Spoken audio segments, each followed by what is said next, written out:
the sound come from? Where does the tune go? Strictly speaking, thank you, it's not haiku.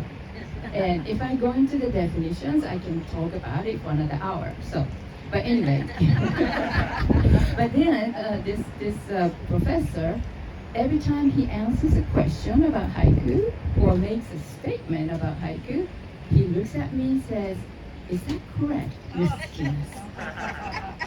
Yeah, at the time the questions were kind of basic, but I really told myself I am going to really study, learn the history, learn many haiku. That was a good lesson, and it's been 10 years, and I've been teaching a lot of classes. This gentleman, he passed away. His name is Kieran Carson, and he passed away in 2019. Actually, Seamus Heaney was still alive when I was at the residency. Actually, 2 months after that, my husband and I were at airport, and he was reading a newspaper. Oh, Seamus Heaney died. So that was 2013, actually. So I thought I'm going to read one of his poems, not Seamus Heaney, but the Kieran Carson. It's called Belfast Confetti. It is about the trouble in Northern Ireland, but somehow it reminds you of recent scenes you watched on television. I think Larry talked about that first today. Students movement, but this is about the trouble. Belfast Confetti. Suddenly, as the riot squad moved in, it was raining exclamation marks. Nuts, bolts, nails, car keys, a font of broken type, an explosion itself, an asterisk and a map. This hyphenated line, a burst of rapid fire. I was trying to complete a sentence in my head, but it kept stuttering. Old alleyways and the side streets blocked with stops and columns. I know this labyrinth so well. Balaclava, Raglan, in Kermer, Odessa Street. Why can't I escape? Every move is punctuated. Crimea Street, dead end again. A Salasan Kremlin to mesh. McLaughlin face seals, walkie-talkies. What is my name? Where am I coming from? Where am I going? A fuzzy of question marks. Thank you. That was for Mr. Person. So my husband and I went back to Ireland last year and visited the Northern Ireland, Belfast, for a day, and we could still see things are not back to normal. I wrote one poem. It's called Wildflowers. I bought a beautiful field guide of wildflowers, and whenever I buy a book, I try to do something with it.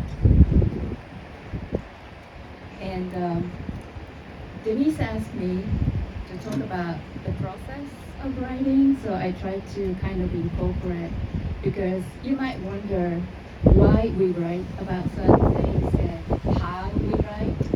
So maybe I talk about what I do, and then maybe you can tell me what you would. Right? I often want to do something with the images I see. I really just want to do something with the images, rather than I want to say this, I want to say that. So this is Wildflowers, Northern Ireland. From the stone pier, young men jump, feet first, into the Irish Sea, white skin turning pink. They weren't around when the crescent moon rose in red. Macaroons jumped beyond the outer jetty, the clouds wispy and broken, wind directions shift. Scales reflect the weak sun. An old weather saying, They make tall ships carry low sails. Bouquets of wildflowers protect boundaries from evil fairies. Bright yellow ones are marsh marigold, pale ones primrose. However, says ancient folklore, the night scent of buttercup may cause madness. Two girls on the pavement along the shuttered shops learn to roller skate and not to hate, but to ask why.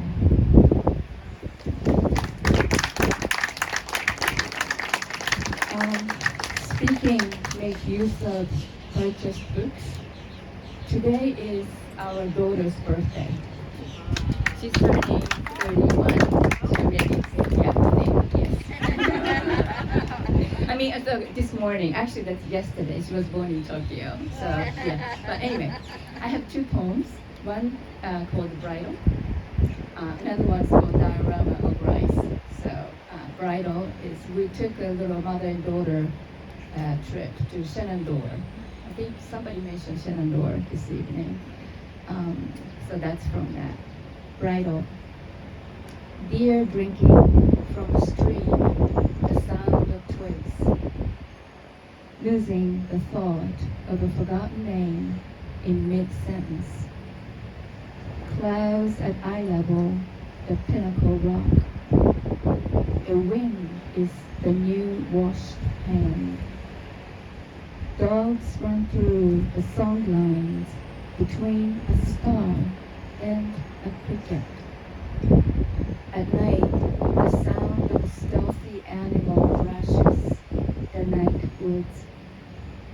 It comes down to chiffon or organza, your wedding dress. So this is maybe you could tell 3-line poems sequenced. 3 lines are my go-to form. I was told, some of you know Len Lawson. He came to talk to us a couple times. He pointed out, that's your go-to form. I begin with 3 lines, which is, I think it was a good exercise because whatever I want to say, what I want to describe, I challenge myself to say in 3 short lines. And you start to wonder, what was it that I exactly wanted to say? And how best can I say whatever it is that I wanted to say? So that's how the poetry goes. Another one is a diorama of rice. That's from her elementary school year. She also remembers what this diorama looked like. It became a full moon. We couldn't cut aluminum foil into a crescent. The imposter moon covered with your sticky fingerprints. Diorama of rice told 1,001 veiled stories. Grains of rice placed on a shell excavated from the mountain. We made a special wool rug from an old slipper. Scorpions hid under a wall of carpets. We slept like mother and daughter in the Arabian desert. Paint dried in the morning and you held it like a crown. The keychains on your backpack didn't jingle. Thank you. Maybe 25 years. Please.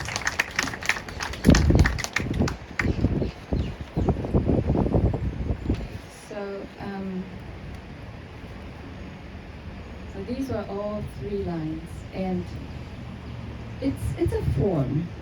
Recently, Tim Conroy gave me a book review. It's in the Jasper magazine, published in Columbia area, and he talked about my form making. So haiku is a poetic form.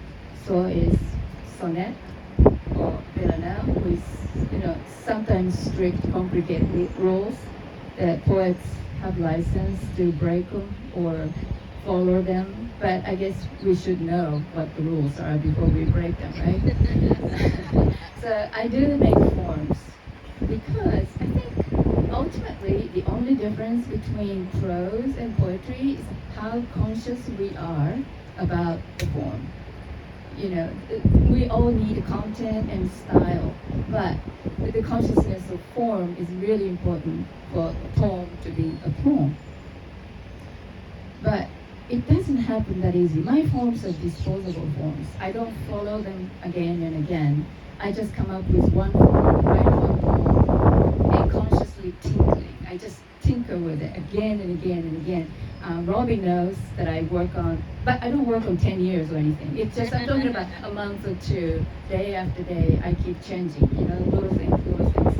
And then one day, it's kind of really funny. It's like, you know, you're walking in the woods and you walk into the clearing, all of a sudden, it just happens. And say, okay, I'm happy here. That's when I think it's done. And sometimes I change it again, even after being published, you change it. But often, if once I get there, most of the time I'm pretty happy with it. So yeah, this is it somehow became my signature poem, Three Shrimp Boats on the Horizon. This poem is probably the shortest poem in the Best American Poetry 2023. She likes short poems. She writes it in the introduction. Why she likes short poems? Because short poems have to work hard, was her answer, I think. But mine is 27 words. And what I was, you know, grateful, and the editor mentioned she was impressed with my period. So I have 27 periods for 27 words poem. So each word, it has a punctuation. And I took it out, put them in, took it out, put it in, and she pointed out in the introduction. So I thought, okay, that's working. So, okay, three shrimp boats on the horizon. Moon, white, seagulls, kites, stars, horizon, air, water, wishes. Turn, wait, listen. Shades, mirrors, distance. Depth, tones, whisper. Prussian, blues, strings, cries, lost, crystal, rock, paper, scissors. Thank you. So yeah, this one is like 3 words, 3 lines, 3 stanzas. Think of Sudoku. Yes, sometimes I call it Sudoku form. But so going back to haiku, the problem of haiku is it's so short. So it's hard to write it, to say what we want to say, I said. But also, a lot of haiku poets write hundreds and hundreds of haiku. And I don't know what to do with it sometimes. You know, you just have a haiku one after another. Maybe you organize it by season, or there are so many ways, so many things are done. Maybe you can do sequence, or you just dissect it and put it in somewhere. You know, it's an element, it's a core element, essence. So you can do a lot. Once you have a happy with these 3 lines, you can do a lot of things. So one time I wrote 100 haiku, and I picked 10 colors, and I wrote 10 haiku for each color. 10 something red, 10 something yellow. And then what do I do? What's that? So again, I spent a couple months, and I think Robin might have seen all the variations of what I've done, and everything sounds familiar. So, but I ended up writing. It's a combination of prose and 3 lines. Some people call this haibun. Haibun, haiku's hai, and bun means prose. So combination of the prose and the poetry. And I made it even a sequence. So there are 8 sections, and the title is a long one. The sea fog arrives to hide the lies of a woman poet. So that's the title of the sequence. I'm going to read 3 out of 8. And the last one is actually the title poem for my book, which is Waiting for Sunset to Bury Red Canaries. Everything's long. Yes. Sometimes title is longer than the poem. Okay, so from the Waiting for Sunset to Bury Red Canaries, I'm going to read sections 1 through 8. The sea fog arrives to hide the lies of a woman poet. 1. As I fear for my eyesight, you fear our memory. As you feel for my soul, I feel for your mind. I often visit a walled city in my dreams where the gate closes at sunset. Not a second later or before, with the chart, a wise mathematician's invention, even on a rainy day, the guards with fierce dogs close the gate promptly at the prescribed time. I see you just beyond the arc of the gate. That field of golden rods where you lost your earring. 3. I iron your shirt in the winter morning sun. A large white shirt of cotton. Steam rises. First snow. Driving crows run for cover. This morning, I hear them again. Red-tailed hawks near the nest. Barred owls going home? Or is it a funeral? I wait for the iron to cool before putting it away. Bones in an urn. This hike is only 2 lines. 8, the last one. I would like to love you for the pleasure of loving you and nothing else. In a town by the lake, under the migrating birds, crossing the Japan Sea in the depths of winter, we arrive as twin fishing boats in the safe harbor, and sparrows by the kitchen window in the sleepy afternoon, waiting for sunset to bury red canaries. Thank you.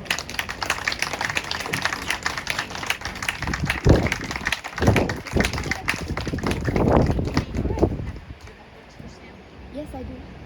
She has books for sale. If you're interested, yes. Thank you.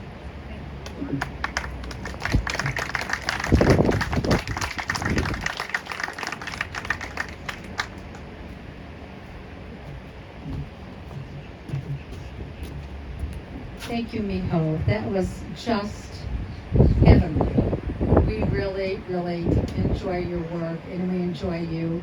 And thank you for sharing your process with us. I think that that's sometimes difficult to do. As you're writing, you know what you want to do with the words. And then to have to try to tell people how you're going to do it becomes difficult. But you were really, really well spoken, and we appreciate it. Right now, that concludes our program, and you have books for sale. And so please visit Miho, and she'll be happy to carry this party on with her books. So thank you all for coming. We hope to see you in the fall. September will be our first gathering back, and then in October. So thank you all so much. We appreciated your attendance and your support.